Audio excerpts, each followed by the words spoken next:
In this simple video tutorial, I'm going to share with you how you can transfer your WhatsApp chats from your iPhone to an Android phone. Transferring WhatsApp chats from iPhone to Android is crucial for continuity and convenience, ensuring you retain valuable conversations, contacts, and media when switching devices. It maintains communication history and prevents loss of important information, fostering seamless transition and preserving connections. To do this, simply head into your WhatsApp. On your settings page, head into the section of chats right here. On the chats page, select on this option of Move Chats to Android. If you're transferring your chat on Android but to a different number, tap right here.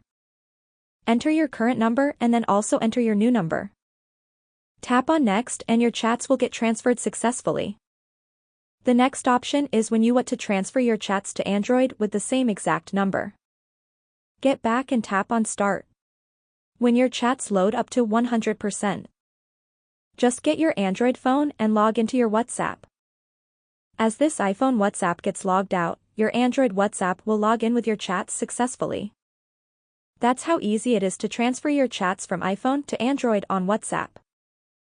If you have any questions, just let me know in the comments section down below. Please don't forget to leave a like, share and subscribe for more video tutorials like this one.